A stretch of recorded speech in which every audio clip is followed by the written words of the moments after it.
Assalamualaikum warahmatullahi wabarakatuh. Selamat berjumpa kembali dengan channel Bela Agama. Video kita berjudul Ustadz Dayak merebut kembali hati suku Dayak ya. Kita tahu bahwa suku Dayak ini suku yang ada di Kalimantan ya, yang merupakan ladang daripada dakwah dan juga sekaligus penginjilan gitu ya. Oke, dan bahwa memang penginjilan kah atau dakwah kah harus dilakukan dengan cara yang baik-baik itu bijaksana agar tidak terjadi konflik ya. Fakta bahwa pernah terjadi konflik di Dayak yang menghasilkan kegagalan dakwah pernah terjadi di tahun 18 ya, di abad 18 ketika penginjil Jerman yaitu Ernest Ludwig ya, atau ya Denningerich ya, dari Jerman itu menginjili ke suku Dayak dan selama 20 tahun gagal sampai ada beberapa orang terbunuh dan dia lari ke Jawa dan lari ke Nias. Di Nias dia berhasil. Ini fakta bahwa dia gagal ya, saya tunjukkan.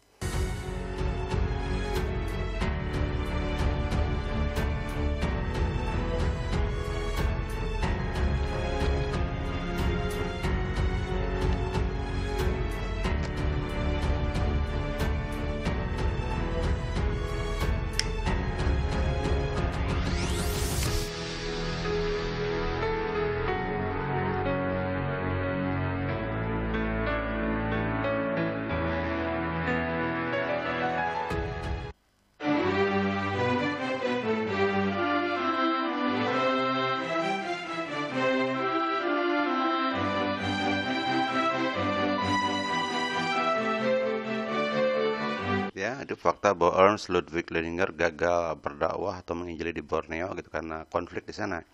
Nah, sekarang kita tahu bahwa menjadi atau menyampaikan memang harus dengan cara bijaksana ya. Dalam An-Nahl 125 berbunyi, Ud'u ila sabili rabbika bil hikmati wal mau'izatil hasanah. Serulah manusia atau berdakwahlah kepada manusia ke jalan Tuhanmu dengan hikmah dan pengajaran yang baik. Demikian ya, agar nanti hasilnya pun baik. Kita melihat bahwa ada seorang profil bagus ya. Namanya lah Ustadz Dayak ya. Ustadz Dayak itu mungkin asal dari Dayak, saya nggak tahu. Yang jelas dia banyak memualafkan orang. Di antaranya ada 40-an ya, puluhan orang yang dimualafkan, mungkin ratusan kalau dikumulatifkan ratusan. Di antaranya ada 45 orang yang disyahadatkannya ini ya faktanya. Bahwa Nabi Muhammad utusan Allah. Alhamdulillahirabbil alamin. Wassalatu wassalamu ala asyrofil anbiya'i wal mursalin. Ya demikian ya, dan dakwanya pun bagus ya. Saya sudah menilai beliau dakwanya itu sangat sangat kontekstual. Kontekstual sesuai dengan orang-orang yang baru masuk Islam dengan cara mengajarkan cara-cara misalkan bertoharoh dengan cara mudah, sholat dengan cara yang mudah, hanya mungkin menyampaikan yang dulu ya, wajib-wajib dulu biar nggak terlalu terkesan berat ibadah itu ya. Oke, bagus. Sudah saya bahas di channel lainnya. Demikian ya. Kalau kita lihat profil ya, ini profil daripada keagamaan di Kalimantan. Memang di Kalimantan Barat yang mana mayoritasnya atau 50% suku Dayak memang Islam sedikit ya. Banyak tapi sedikit ya. Banyak itu berarti apa? Mayoritas tetapi sedikit. Hanya apa? Hanya 60%. Sementara kerajaan-kerajaannya dulunya adalah kerajaan Islam. Ya, di sini coba lihat profilnya dan kita tunjukkan bahwa sebenarnya dulu tuh Kalimantan adalah kerajaan Islam. Makanya barangkali karena ada penjajahan dari Belanda atau dari mana gitu ya, mereka masuk gitu. Mengambil momen itu, artinya mereka merebut gitu ya dari hati para suku Dayak ya. Pertama, Provinsi Kalimantan Barat. Provinsi Kalimantan Barat itu memiliki penduduk sekitar 5,4 juta jiwa. Adapun persentase keyakinannya yaitu Islam 60,1%, Kristen 11,6%, Katolik 22,2%, Hindu 0,1%, Buddha 5,8%, Konghucu 0,3%. Kedua, Provinsi Kalimantan Tengah.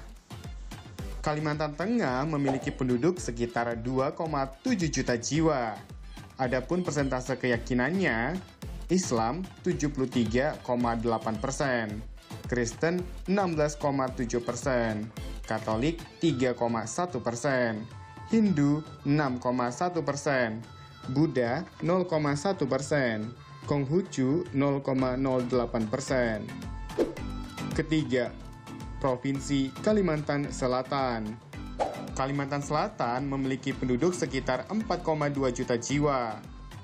Adapun persentase keyakinannya, Islam 97,02%, Kristen 1,33%, Katolik 0,54%, Hindu 0,58%, Buddha 0,3%, Konghucu 0,23%.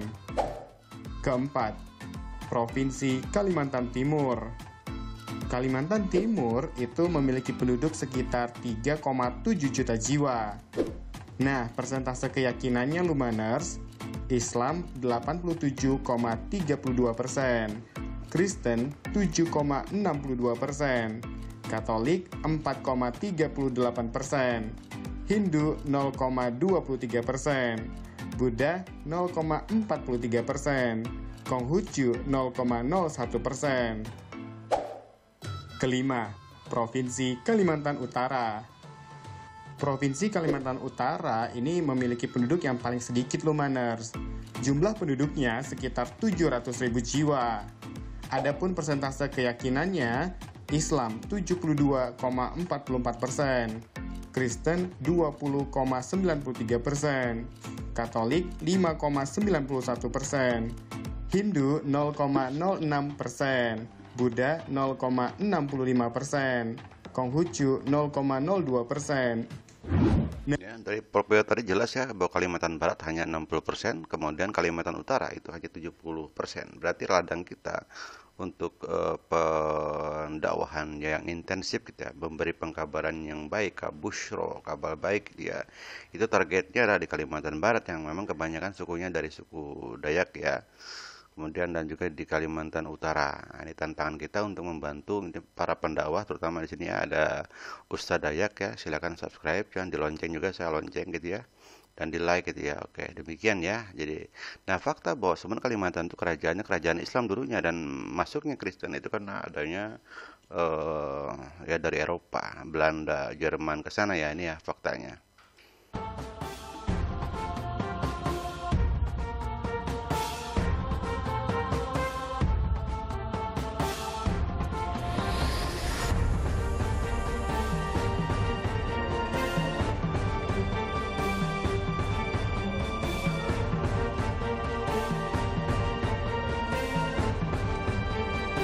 Di 1708 sekian ini Belanda udah boleh masuk ya, mungkin tepatnya Jerman, yaitu si tadi ya, si Ernst Ludwig Denninger, tapi dia gagal. Tapi ketika Belanda menguasai Kalimantan semua, lumayan di sana ya.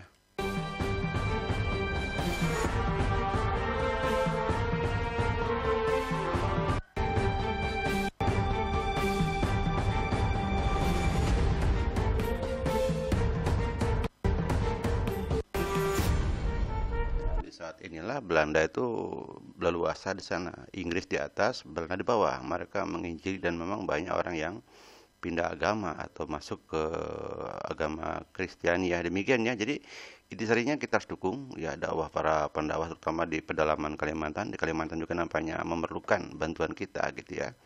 Terutama para ustadz-ustadz di sana kita dukung, kita sokong, dan kita berikan pengajaran yang berhasil dengan cara bijaksana gitu ya. Sebagaimana kita belajar dari kegagalan daripada si Ernst Ludwig Denninger yang 20 tahun gagal, malah banyak berperang dengan kerajaan di sana karena mungkin kurang bijaksana ya. Un'uni ila sabili rabbika bil hikmati wal mau'izatil hasanah.